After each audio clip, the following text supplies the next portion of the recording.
আলী মাদ্রাসায়, এরপরে ঢাকা বিশ্ববিদ্যালয় থেকে অনার্স করেছি, এরপরে মাস্টার্স করেছি ইসলামিক বিশ্ববিদ্যালয় মালয়েশিয়া। আপনার মিজানুর রহমান আজারি নাম শুনছে না? সেই মিজানুর রহমান আজারি আমরা 2 বছরে কম বেশি একসাথে পড়াশোনা করছি। ওখানে মাস্টার্স করছি স্কলারশিপ নিয়ে, আল্লাহর মধ্যে বৃত্তি নিয়ে, বোঝা গেছে? এবং আমার ফ্যাকাল্টিতে শুধু ডিপার্টমেন্ট না, পুরো ফুল ফ্যাকাল্টি বলে মনে করেন যে 50টা 20টা সাবজেক্ট। আর্টস ফ্যাকাল্টিতে আমার result one of the top, ঠিক আছে? তারপরে আমি পিএইচডি করেছি স্কলারশিপে। ওখানে পিএইচডি করার পর দেশে আসি, 2টা বিশ্ববিদ্যালয়ে শিক্ষকতা করি, বোঝা গেল? আমি লেখালেখি করি, মিনিমাম 6টা পত্রিকাতে আমি কলাম লিখি। আমি এখন পর্যন্ত 10 থেকে 15টা টিভি স্টেশনে নিয়মিত আমি টকশো করি। তো আমার বাসাতে বললাম খোঁজ খবর নেন, আমরা কি ওই ভাসি আসছি না এই অঞ্চলে, ঠিক না? আমি সদরের এই সন্তান। এইগুলো কেন বলতে হবে মানুষকে? আপনি ভাই আমাকে ভালো না লাগে সমস্যা নাই, কিন্তু আমার ব্যাপারে খারাপ বলতে হবে কেন? আমি আর একটা প্রোপাগান্ডা বিশ্ববিদ্যালয়ে নিয়ে যাবো, তবে হোয়াট ইজ দিস? কথাই বললাম না এটা নিয়ে। আমার মাথার মধ্যে চিন্তা হলো আমার এলাকার মানুষগুলোকে ত্রাণ, কম্বল আর কার্ডের ব্যবস্থা করে করে ধ্বংস করা হয়েছে।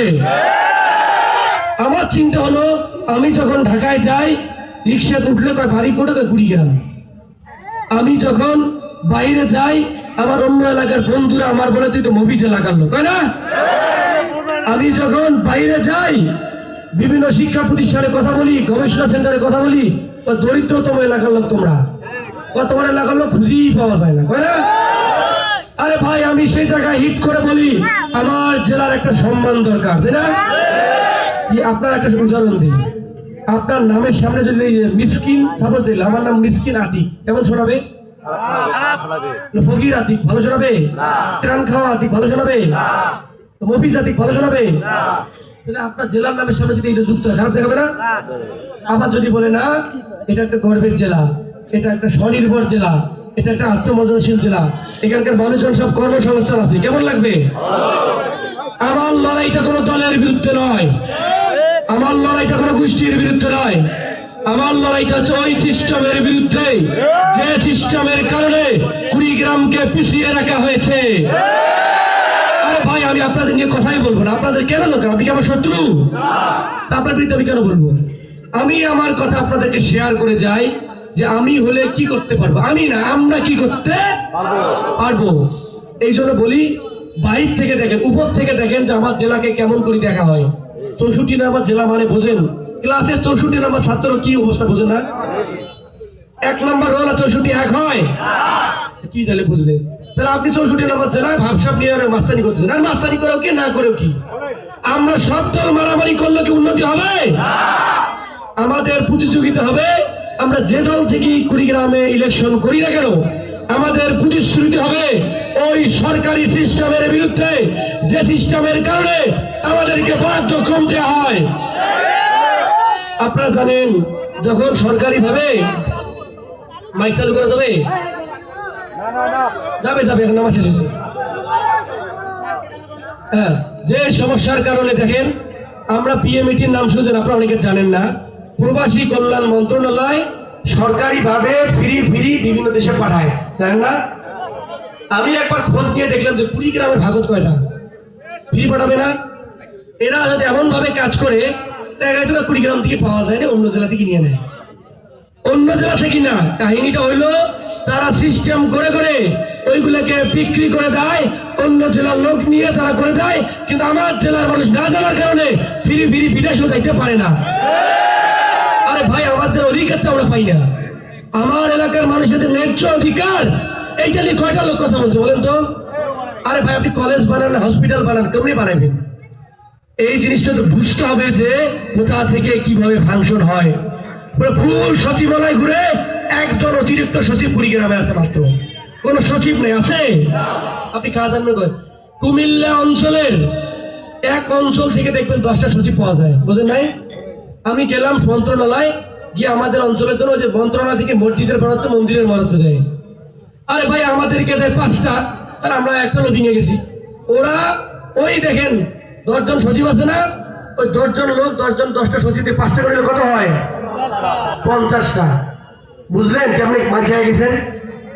আমাদের ফাইটটা তো ওদের সাথে, তাই না? আমি এই জন্য বলি যে কুমিল্লাতে যদি 500 কোটি টাকা বরাদ্দ হয়, যদি গোপালগঞ্জে 500 কোটি বরাদ্দ হয়, যদি বগুড়াতে 500 কোটি বরাদ্দ হয়, কুড়িগ্রামেও 500 কোটি দিতে হবে। আমাদের লড়াইটা তো ওই জায়গায় ভাই, আমাদের অধিকার আদায়ের লড়াই। আপনারা নিজেরা কামড়াকামড়ি করলে হবে? এসব কামড়াকামড়ি করে বড় হওয়া যাবে না। আমরা ওই জায়গায় কাজ করতে চাই কিভাবে কুড়িগ্রামের মানুষের জন্য সর্বোচ্চ বরাদ্দ, সর্বোচ্চ লোকজনকে বিদেশ পাঠানো, সর্বোচ্চ সরকারি সুযোগ সুবিধা নেওয়া, টেকনিক্যাল কলেজ করানো, মানে যা করা যায় আমাদের অঞ্চলের মানুষের ভাগ্য পরিবর্তন হয় না? আরে ভাই অনেক এলাকায় 10 কিলোমিটার বাদ হয়েছে না? এই মিঠাই মহিন আপনার কিশোরগঞ্জের নাম শুনছেন না? আওয়ামী লীগ থাকা অবস্থায় একটা পুরা বিশাল বিলের মাঝে রাস্তা বানাইছে না? আমার এলাকা তো এখানে তো কয়টা 3টা ওয়ার্ড ওই পাশে আছে, এলাকা রাস্তা হয়। এগুলো কি ফিলিস্তিনের যুদ্ধ হওয়ার পরেও যে রাস্তা ভালো তার চেয়ে খারাপ অবস্থা না? হয় না কেন ভাই? সমস্যাটা ওই জায়গায় না, আপনারা বোঝেন না। আপনাকে যদি আমি বলি আপনাকে উড়োজাহাজ বানাই দিব, আপনার অঞ্চলে আমি 10 তলা বিল্ডিং বানাই দিব, সত্য কথা হবে? আচ্ছা আমি যদি অসৎ ব্যক্তি হই, বানানো সম্ভব? আপনারা মেইন জায়গায় হাত দেন। হাত হইল কি 53 বছর ধরে প্রতিটা নেতা এসে বক্তব্য দিছে না, ওয়াদা দিছে না? ওই মেম্বার ওয়াদা দেয়, ওই চেয়ারম্যান ওয়াদা দেয়, উপজেলা চেয়ারম্যান ওয়াদা দেয়, জেলা চেয়ারম্যান ওয়াদা দেয়, আমরা আবার এমপি গুলো আসি ওয়াদা দেখি না? আরে ভাই হয় না কেন কাজ? বিষয়টা আপনারা বুঝতে ভুল করতেছেন যে কোন মানুষ দিয়ে কি কাজ হবে সেটাই জানেন না। আরে ভাই কোন অসৎ মানুষ দিয়ে ভালো কাজ করা সম্ভব? কোন চোর পাট টাকা সন্ত্রাসী দিয়ে ভালো কাজ করা সম্ভব? এটাই যদি না চেনেন তাহলে আপনার মেয়েকে একটা সন্ত্রাসীর সাথে বিয়ে দিবেন? কার সাথে দিবেন? ভালো মানুষের সাথে। তো তাহলে এমপি ভোট দেওয়ার সময় এই লোকটা যোগ্য কিনা, আমাদের এলাকার জন্য কাজ করতে পারবে কিনা, আমাদের কাছে আমানত খেয়ালত করবে কিনা, তার সাঙ্গ পাঙ্গ মাস্তান্ন ভালো খোঁজ নেবেন না? আসমান থেকে ভোট দিবেন, কইসে ভোট দিবেন হয়ে গেল। এই জিনিসটার বোঝানো হবে আমার এলাকার মানুষ বিকেলে কম্বল, রাতে কাঠ, ভোটের আগের দিন 500 টাকা, মাশাআল্লাহ লাগাও ভোটছি। কি মাথা বিক্রি করবেন? করেন করে 53 বছর করেছেন, আরো 53 করার পর 106 বছর হবে, তারপরে কবে হ্যাঁ আমাদের হুশ পিছছে ভাই, আর আমরা ভোট দিবেন নই। স্পষ্ট কথা। যারা বিভিন্ন দল ক্ষমতায় ছিল না, এখানে কোন দল ক্ষমতায় ছিল না না বলেন? বাংলাদেশের প্রচলিত সব দল তারা ক্ষমতায় ছিল। যাদের যোগ্যতা আছে, যাদের সদিচ্ছা আছে, যারা নিজেকে দায়িত্ববান মনে করে, তাদেরকে বেশি কিছু বলা লাগে না। আমি যদি বলি এই লোকটা সৎ, তাকে বলা লাগবে না কি কাজ করা লাগবে, ঠিক না? সে নিজ দায়িত্বে কাজ করবে। এই জন্য আমাদের নেতা দরকার নাই, আমাদের দরকার একজন সৎ, যোগ্য, দায়িত্ববান মানুষ, একজন খাদেম, একজন সেবক, যে কুড়িগ্রামকে উপরে তুলতে চায়, যে দিল থেকে কুড়িগ্রামকে ভালোবাসে, মুখ থেকে নয়, ঠোঁট থেকে নয়, দিল থেকে ভালোবাসতে হবে। আমার অঞ্চলের মানুষগুলার এই দুঃখ দুর্দশা নিয়ে সংসদে দাঁড়িয়ে আদায় করে নিয়ে আসতে হবে যে কুড়িগ্রামের জন্য স্পেশাল বাজেট দিতে হবে। এটাই হলো বড় বিষয়। এখন আমাদের 3টা চর, আপনারা ওয়াদা না নিলে বিশ্বাস করবেন না।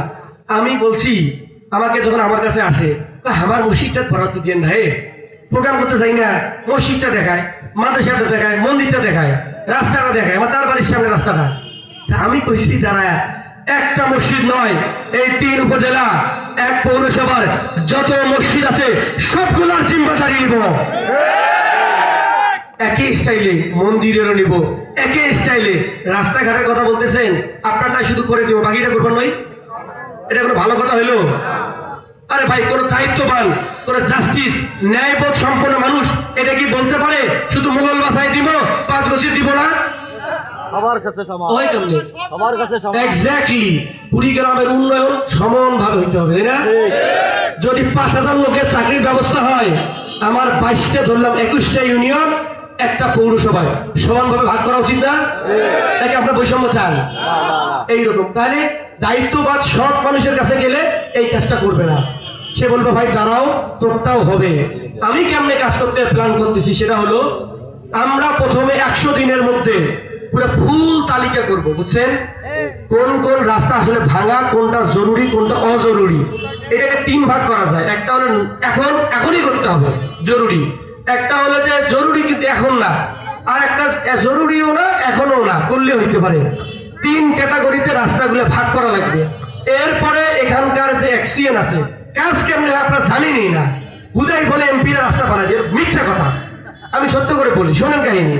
এইটা আসার পরে এইটা আমরা এখানকার যে ইঞ্জিনিয়ার আছে, এলজির ইঞ্জিনিয়ারকে বলবো এই রাস্তাগুলো প্রজেক্ট বানাও, বুঝলেন নাই? প্রজেক্ট মানে পাঠান। আমি ওখানকার যে পিডি প্রজেক্ট ডাইরেক্টর, ওখানকার যে মন্ত্রণালয়, সেই 2 জায়গায় কথা বলতে হবে। কোন জায়গায় বুঝছেন? এই 2 জায়গায় এমপি সাহেব প্রেশার দিয়ে যদি যোগ্যতা থাকে বের করে নিয়ে আসলে তখন রাস্তাগুলো কাজ হয়, বোঝা গেল? এইটা হলো সিস্টেম। আমি কইলাম রাস্তা বানাই দিব, কোথা থেকে বানাই দিবেন? এইটা হলো সিস্টেম। তাহলে যদি তালিকাটা আমার 500 রাস্তা হয় ফুল 3 উপজেলায়, তাহলে প্রথম ধাপে সদরের 50, হাজারহাটের 50, ফুলবাড়ির 50 হলো। এইটা 50 শেষ হলে বললাম এরপরের ফেজে আরো 50। এইভাবে শেষ করা সম্ভব না? এইভাবে কাজ করলে সবার প্রতি সমান হবে। ভাই আপনার এক ভাইকে সব টাকা দিবেন, আরেক ভাইকে দিবেন, এরকম হয়? আপনারা কি ইনসাফপূর্ণ লিডার চান না ইনসাফ ছাড়া লিডার চান? তাহলে আমাদের কথাগুলো বুঝতে হবে। ইসলাম না জানার কারণে আমার এলাকার মানুষগুলো কি যে করে আমি বুঝি না। সুদের টাকা দিয়ে মসজিদ বানায়, না? আর ভাই ঘুষের টাকা দিয়ে মসজিদ বানায়, মাদ্রাসা বানায়, হাফেজ বানায় না? ইসলাম যে কি বুঝলেন আমি বুঝলাম না নাকি? সৎ যোগ্য ভালো মানুষ দেখে দিবেন। আমাকে ভোট দিতে হবে কেন? আমি ভোট চাবো না। আপনারা খোঁজ নিবেন, যদি আমি ভালো হই ভোট দিবেন, না হলে দিবেন না। কথা বোঝা গেল? এই আকলটা থাকা উচিত। মানুষ আর অমানুষের মধ্যে পার্থক্য হলো বুদ্ধি। পৃথিবীতে আল্লাহ আপনাকে শ্রেষ্ঠ মানুষ বানাইছে শুধুমাত্র বুদ্ধি দেওয়ার কারণে। এই জন্য আপনার বিচার হবে, আর কারো বিচার হবে না। গরুর বিচার হবে, হাতির বিচার হবে, শিয়ালের বিচার হবে। বিচার হবে কার? কেন বিচার হবে? আপনাকে আল্লাহ বুদ্ধি দিছে তাই। এখন আমরা বুদ্ধি খাটাই না, আমি তো কাউকে বুঝাতে পারবো। এখন তারপরেও আমি বললাম, যেহেতু আমি সবগুলো চর ঘুরছি, এই চরগুলো নিয়ে কিছু প্ল্যান আছে। চরের মধ্যে অনেক ভালো জিনিস হয়। এখন আমি কি করতে চাই সেটা বলি, অন্যের কথা বাদ। 1 নম্বর, আমাদের এই ফুলকুড়ি গ্রামের একটা বড় সমস্যা হচ্ছে বেকারত্ব, তাই নাকি? আমার ছেলেগুলো কাম করবে, কাম পায় না, সত্য কথা বলতে। অনার্স পাস করিয়ে বসে আছে, ওই জানে না কি করবে। কোনোদিনে কেউ জিজ্ঞাসা করে না কি করবো রে, বুঝছে? আর বাপের টেনশন, মোর চ্যাংড়াটা কি করবে। জমি থাকলে জমি বিক্রি করে দেয়। এমপি সাহেব ভাই আমার চাকরিটা দিয়ে দাও, হয় না? এই প্রাইমারি চাকরির জন্য আমার বাসায় যে কতজন লোক আসছে, এরা ফোন করি দাও না, টাকা লাগলেও দিব, বুঝছেন? তারপরে কি আজব একটা অবস্থা। প্রাইমারি চাকরি ধরলাম 20 জনের হইলো, 20টা চাকরি দিকে কুড়িগ্রাম সাফার হবে? আমার তো লাগে 20,000 লোকের চাকরি, তাই না? আমি এমপি হলে 20,000 লোকের জন্য চেষ্টা করবো ইনশাআল্লাহ। আরে ভাই আমি ওই 10 জনের টাকা নিয়ে 10 জনের চাকরি দিই না। আমরা চেষ্টা করব কিভাবে বেশি কর্মসংস্থান বানানো যায়। এই জন্য যুবকদের জন্য আমরা মাল্টি স্কিল ডেভেলপমেন্ট সেন্টার বানিয়ে, তুই কি পাস করছিস রে, ডিগ্রি তুই কি করে পাইস? বলে ভাই বিদেশ যায়, ভাই 6 মাস ট্রেনিং নিয়ে তো বিদেশ পাঠাই দাও, বুঝলেন নাই? তুই কি করবি ভাই? বলে আমি কোম্পানির চাকরি করি। ভাই কোম্পানির চাকরি কিছু সিস্টেম লাগে, তোকে শিখাই, এগুলো শিখে তোকে সিভি লিখি দেয়, এটা নিয়ে তো কোম্পানির যা দেখো চাকরি হয়ে গেছে। এমন করে ধরি ফিরি চাকরি বানানো যাবে না? আরে ভাই এইটা তো মেইন কাজ, তাই না? এইটা করবি ইনশাআল্লাহ। নারীদের জন্য আমরা বলেছি কুড়িগ্রামে কুড়ি শিল্প বানাবো, যাতে করে আমাদের মা বোনরা কাজ করতে পারে। আমি অনেক ডোনার এবং শিল্পপতির সাথে আরো 6 মাস আগে কথা বলতেছি। ভাই আমি যদি এমপি আমার এলাকায় আসা রাখবে, টাকা দিয়ে ইনভেস্ট করা রাখবে। এখানে আমার টাকা তো নাই, তাহলে বড় বড় শিল্পপতিকে ধরে নিয়ে আসতে হবে, নিরাপত্তা দিতে হবে, তারা শিল্প প্রতিষ্ঠান বানাবে, ঠিক আছে? এইটা আমি করব, নারীদের কুড়ি শিল্প। এইভাবে আমার টার্গেটের ভাই একটা করে কাজ করা। আবার আপনাদের অভিযোগ, তোমরা এমপি হওয়ার পর খুঁজেই পাওয়া যাবে না, তাই না? এমনিতে ভাড়া দিয়ে খাওয়ায়, আবার আসবে রে তোমরা। আমার কথা, এই ইউনিয়নের সাথে বোর্ডের মধ্যে ব্যানার টাঙাইছেন না, এইভাবে আমার 2টা নাম্বার টাঙানো থাকবে। এমপি সাহেবের সাথে সরাসরি সকাল 8টা থেকে 10টা পর্যন্ত কথা বলা যায়। ঝামেলা আছে? কোন মাধ্যম লাগবে? কোন পাতি নেতা লাগবে? কোন ঘুষখোর লাগবে? সমস্যা কি? এবং আমরা পরামর্শ করে কাজ করব, কেমনে কাজ করব। এই জন্য এটা হলো সিস্টেম। কাজের একটা প্ল্যান থাকতে হয়, সেই অনুযায়ী কাজ করতে হয়। আমরা না বোঝার কারণে আমাদের ভুল ভাল বুঝায়, তাই না? একটা গেল তাহলে বিশ্ববিদ্যালয় আমি সরাইলাম, আরেকটা হলো ভাড়াটিয়া লোক এই এলাকার না, এটা তো মিথ্যা, বুঝলেন তো নাকি? 3 নম্বর, আমার প্রতিযোগী ভাইদের বলি, আমরা আপনাদের শত্রু না। শত্রু? আরে ভাই, আপনি আপনার ভোট চান, সমস্যা কি? কিন্তু আপনি হুমকি দেন কেন? What is this? বাপের তালুকদারি পাইছেন? এই কাজ করতে এসেছেন না। মানুষ কি হুমকিদাতাকে ভালোবাসে? সন্ত্রাসীকে ভালোবাসে? মাস্তানকে ভালোবাসে? এটা কি মানুষ ভালোবাসে? সৎ, দক্ষ, যে একটু নরম বিনয়ী মানুষ, দিল আছে, তাই না? আল্লাহ ভালোবাসে যাকে, সবাই তাকে ভালোবাসে। আচ্ছা, আপনাকে একটা জিজ্ঞেস করি, আপনারা নামাজ পড়েন কার জন্য? মানে কোরবানি দেন কার জন্য?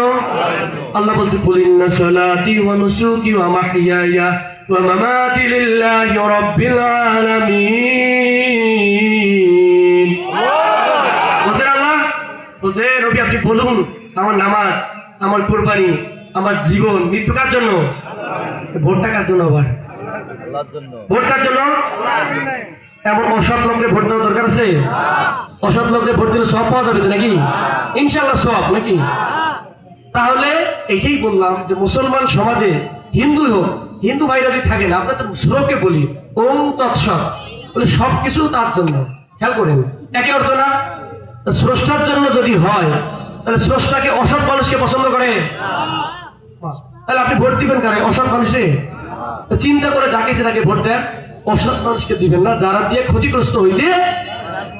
এইটা হলো আপনার আকল, এইটা হচ্ছে আল্লাহর বিধান, এটাকে মেনে আপনার মানুষের আকলটা চিন্তা করবেন। এরপরে টাকা পয়সা আপনাদের আত্মীয় হয়, আত্মীয় যদি খারাপ করে সাপোর্ট দিবেন? আমার বাপও যদি অন্যায় করে আমি সাপোর্ট দেওয়া উচিত? এই জন্য বলেছি ইনসাফ করতে চাই। যে আমাদের আমির বলেছেন আমরা ইনসাফের বাংলাদেশ করবো, ঠিক না? আমি আপনাদের 5টা ওয়াদা দিচ্ছি, এখানে দাঁড়িয়ে আল্লাহকে হাজির নাজির জানিয়ে আমি ইনশাআল্লাহ ইনসাফের পক্ষে থাকব। 2 নম্বর, আমি কারো হক মেরে খাবো না, কারো হক মেরে খেতে দেব। 3 নম্বর, আমি আমানতের খেয়ানত করব না ইনশাআল্লাহ। 4 নম্বর, আল্লাহকে হাজির নাজির জানিয়ে বলতেছি আমি দুর্নীতি করব না, কাউকে দুর্নীতি করতে দেব না। আপনি ডিসি হন, আপনি এসপি হন, আর আপনি ওই ভূমি অফিসের ভাগোয়া বাটোয়ার অফিসার হন, কোন জায়গায় দুর্নীতি চলবে? ওই পাসপোর্ট অফিসে চলবে? ডিসি অফিসে চলবে? সাধারণ মানুষের দুর্নীতি করে চলবে? কোন জায়গায় দুর্নীতি করতে দিব না, এটা ঘোষণা। কোন জায়গায় অবস্থা খারাপ হয়ে যাবে। কারণটা হলো এইটা করে করে আমাদের লোকজন শোষিত করছে, সার করতে জীবন শেষ। আমাদের লাস্ট কথা, আমার ওয়াদা, এটা আমি করব, সেটা হলো যেহেতু আমাদের জেলা সবাই জানেন আমাদেরকে পিছিয়ে রাখা হয়েছে, নট পিছিয়ে পড়া। এখানে এনজিওদের আস্তানা, তাই না? আমার এলাকার মানুষ সোমবার বৃহস্পতিবারে খালি কিস্তি আর কিস্তি। এই কি জিনিস রে বাবা, লাইফ শেষ। 12,000 তুলে 20,000 দেন, আল্লাহ সুবহানাল্লাহ। এইভাবে কি চেঞ্জ হবে? এই জন্য আমাদের বিশেষ বরাদ্দ লাগবে। আমার দায়িত্ব হলো আমি যদি আপনাদের খাদেম হতে পারি, আল্লাহ কবুল করে, নট এমপি, খাদেম হতে পারি ইনশাআল্লাহ, সংসদে দাঁড়িয়ে আমার বুদ্ধি, জ্ঞান, মেধা, যোগ্যতা, শ্রম সবকিছু ব্যবহার করে চিল্লায় চিল্লায় বলবো, মাননীয় স্পিকার, আমাদের জেলাকে 200 বছর পিছিয়ে রাখা হয়েছে। আমার অঞ্চলের মানুষের ন্যায্য অধিকার দিতে হবে। এই রাষ্ট্র আমাদেরকে বঞ্চিত করে রেখেছে, সুতরাং আমার জেলার জন্য বিশেষ বিশেষ বরাদ্দ দিতে হবে। শুধু তাই নয়, যদি 11 দল ক্ষমতায় আসে, এই 11 দলের যে প্রধান ডাক্তার শফিকুর রহমান, আমাদের যে দলগুলো আছে তাদেরকেও আমি ফোর্স করব কুড়িগ্রামে বিশেষ কাজ করার জন্য। বুঝছেন আমি কি করতে চাই? আমার এই কথাগুলো কি কোনো দলের জন্য, কোনো ব্যক্তির জন্য? কার জন্য? এই জন্য বলছি এমপি কোনো দলের হয় না। এমপি কার হয়? সবার হয়। এমপি আমরা যা দেখছি প্রিভিয়াস সব দলের হয়েছে না, অমুক দলের এমপি, অমুক দলের এমপি। আমি কিন্তু একবার আমার দলের নাম নিছি, কারণ আমার কাছে দল করে মানুষ কি জন্য? তার এলাকা পরিবর্তনের জন্য, তাই না? এই জন্য আমার দলের চেয়ে মুখ্য বিষয় হচ্ছে আমার অঞ্চলের মানুষের তার ন্যায্য অধিকার আদায় করার জন্য লড়াই। বুঝলেন? এইবার এই সুযোগ দেশপ্রেমিক ইসলামী ক্ষমতায় নিয়ে যে ইনসাফ, দুর্নীতিমুক্ত, সুশাসনের, গুড গভর্নেন্সের, কোরআনিক গভর্নেন্সের বাংলাদেশ বিনির্মাণ করা। শেষ করব, হিন্দু ভাইদেরকে বলি, আপনাদেরকে বুঝায় 71 সালের তোমরা অমুক দল করছেন, আমরা অমুক দলের লোক, এই টাইপের ভুম ভুম বাদ। আমার কথা হলো, হিন্দুদের কোন দলের কাছে নিরাপত্তা নেওয়া দরকার আছে? নিরাপত্তা দেবে কে? রাষ্ট্র, তাই না? এমন কোন রাষ্ট্র চাই না যে রাষ্ট্রের কাছে নিরাপত্তা পায় না দলের কাছে নিরাপত্তা নিতে হয়, ঠিক না? দোকানদারদের বলে না চাঁদাবাজি দিতে হবে, নাহলে তোর তো নিরাপত্তা থাকবে না, এটা হইলো? আরে দোকানদার কেন চাঁদা দিয়ে নিরাপত্তা নিতে হবে? নিরাপত্তা দিবে রাষ্ট্র, তাই না? আমরা কথা দিচ্ছি, আমরা যদি ইনশাআল্লাহ জয়লাভ করি, মাইনরিটিদের উপর কোন ধরনের অত্যাচার করলে রাষ্ট্রীয় সিস্টেমে এটা প্রতিহত করা হবে। সেই সাথে আমরা দলগতভাবে 5 আগস্টের পরে মোল্লা মৌলবীরা আমরা যারা মন্দির পাহারা দিয়েছি, একইভাবে তাদের নিরাপত্তা দেব ইনশাআল্লাহ, ঠিক না? আর মুসলমানরা যারা নামাজ পড়ে তারা কখনো হিট করতে পারে? কিসের নামাজ তাহলে? আলহাজ দাবি করে আপনি মন্দির ভাঙতে পারবেন? তো অসততা। সুতরাং সৎ বলতে যা বোঝায়, সৎ হইলে অর্ধেক কাজ শেষ রে ভাই। আমাদের সমস্যা সৎ নেতা নাই, এটা বোঝেন নাই? সৎ নেতা নাই। আমি যদি নেতা হই অনেকের সমস্যা হবে না? খেয়াল করে দেখেন, যারা টাকা মেরে খায়, যারা রাস্তাতে থার্ড ক্লাস ইট দেয়, তাদের সমস্যা হবে না? আমার শত্রু কারা? আমি দেখছি, আমি হলাম গরিব মানুষের, মসজিদ বলেন গরিব মানুষের নেতা। আমার যারা ভালোবাসে দেখলাম সব গরিব মানুষ, তাই না?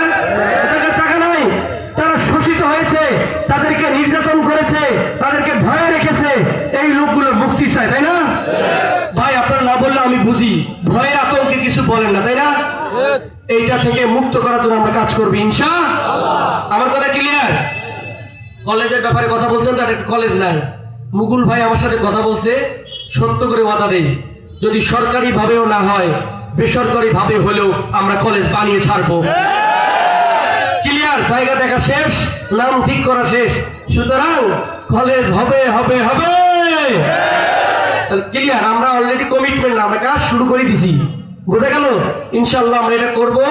রাস্তাঘাটের ব্যাপারে আমি ওয়াদা ওইভাবে, আমি মিথ্যা ওয়াদা দিব না। আপনি ভোট দেন না জানেন, মিথ্যা কথা বলবো? ভোটের জন্য মিথ্যা কথা যায় আছে? যা সত্য, যা প্ল্যান করছি এটাই করব, এটা ইনশাল্লাহ করব। আপনাদের সাথে শুধু এইটুকু বলতে পারি, আল্লাহকে হাজির নাজির জেনে আমি বেঈমানি করব, আমানতের খেয়ানত করব, এই দুইটা সে বড় কথা আছে? আরে ভাই, যে লোক বলে আমি আমানতদার, মুহাম্মদ রাসূলুল্লাহর নাম শুনছেন? শুনছেন না? উনি যখন মক্কা থেকে মদিনায় যায়, ওনার কাছে যে আমানত রাখছে, উনি আলীকে শুয়ে রেখে দিয়ে বলছে ওটা আমার শত্রু বা আমার বিরোধী, কিন্তু তার জিনিসটা তার কাছে পৌঁছাই দিচ্ছে না। আমানতে শিখলেন তো কিভাবে আমানত বোঝে, তাই না? এইটা হচ্ছে মুহাম্মদ রাসূলুল্লাহ। আমরা হচ্ছে সাল্লাল্লাহু আলাইহি ওয়াসাল্লাম তার উম্মত কিনা? আমরা যে ইসলামকে অনুসরণ করি, আলহামদুলিল্লাহ ছোট থেকে দিন পালন করি, কারো টাকা মেরে খাওয়া লাগছে? আলহামদুলিল্লাহ কারো টাকা মেরে খাই নাই। আমার ব্যাপারে একটু খোঁজ নিবেন, আগেই যেটা বললাম, খারাপ হইলে ভোট দেওয়ার দরকার আছে, ভালো হইলে সহযোগিতা করবেন তো নাকি? আমি আপনাদের ভালো সন্তান হইতে চাই, বুঝতে পারছেন? ভালো সন্তানটা কি করে? বাপ অসুস্থ হইলে পাগল হয়ে যায়, মা অসুস্থ হইলে পেরেশানি হয়ে যায়, এলাকার রাস্তাঘাট ভাঙা থাকলে অস্থির হয়ে যায়, কেমনে আমার এলাকাটা ঠিক করবো, ঠিক না? আমি সেই আপনাদের ভালো সন্তানটা হতে চাই, যে তার এলাকার মানুষের দাদা চাচাদের দুঃখ কষ্টকে নিজের দায়িত্ব মনে করে সংসদে গিয়ে চিল্লায় চিল্লায় অধিকার আদায় করার জন্য কাজ করতে চায়। আপনারা কি আছেন আপনার সন্তানকে সমর্থন দেওয়ার জন্য?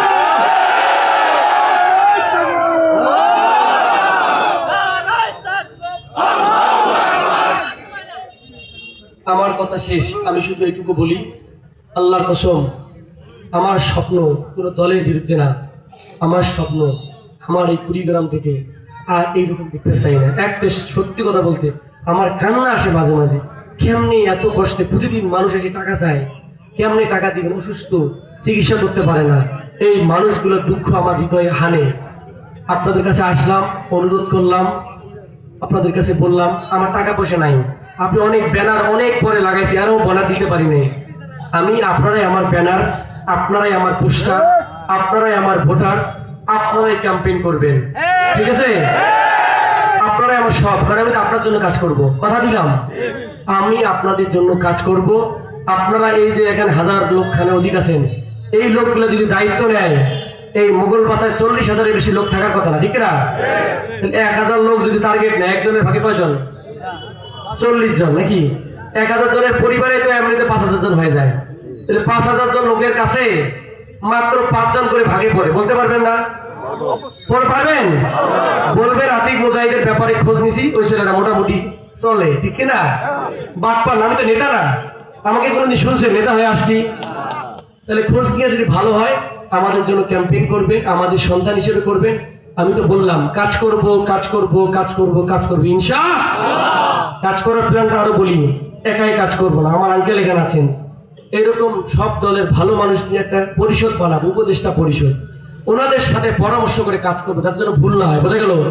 আমার দলীয় নেতারা আমাকে ফুসফুস করে বললো ভাইটা করা লাগবে, আমাকে দেন, ভাগ দেন, এগুলো করবো? আমার দলের নেতাদের বলি ভাই যদি এমপি হয় বা চিন্তা করে আতিক ভাই এমপি আসলে মেরে খামো, ভুল জায়গায় আছেন, ঠিক আছে? এটা আমি মানবো? মাপ চাই, দোয়া চাই। আমি সৎ যোগ্য যেটা ভালো, আমার বাপের বিরুদ্ধে গেলে আমি এটা করবো, ঠিক আছে? এটা কথা দিলাম। আমার কথায় কষ্ট পাইলেন? অনেক কথা বললাম, হৃদয় থেকে বললাম। আল্লাহ আমাদেরকে ক্ষমা করে দিক। এবং আল্লাহর একটা কোরআন আয়াত শেষ করি, ইয়া আইয়ুহাল্লাযীনা আমানু। কোরআন তেলাওয়াত করতে বলতেছে, আমার কোরআনের কণ্ঠ খুবই খারাপ অবস্থা। বলেন বলেন বলেন। না, এটা মানুষ বলবে যে লোক দেখানো তেলাওয়াত করা শুরু করছে, ভাই না, না, সমস্যা, বলেন, বলেন। ঠিক আছে? না না, এটা বলেন বলেন। আচ্ছা, যাই হোক, ইয়া আইয়ুহাল্লাযীনা আমানু, বিসমিল্লাহির রহমানির রহিম, আউযু বিল্লাহি মিনাশ শাইতানির রাজীম। يا أيها الذين آمنوا اتقوا الله ولتنظر نفس ما قدمت لغد واتقوا الله إن الله خبير بما تعملون ولا تكونوا كالذين نسوا الله فانساهم أنفسهم أولئك هم الفاسقون لا يستوي أصحاب النار وأصحاب الجنة هم الفائزون لو أنزلنا هذا القرآن على جبل لرأيت خاشعا متصدعا من خشية الله وتلك الأمثال نضربها للناس لعلهم يتفكرون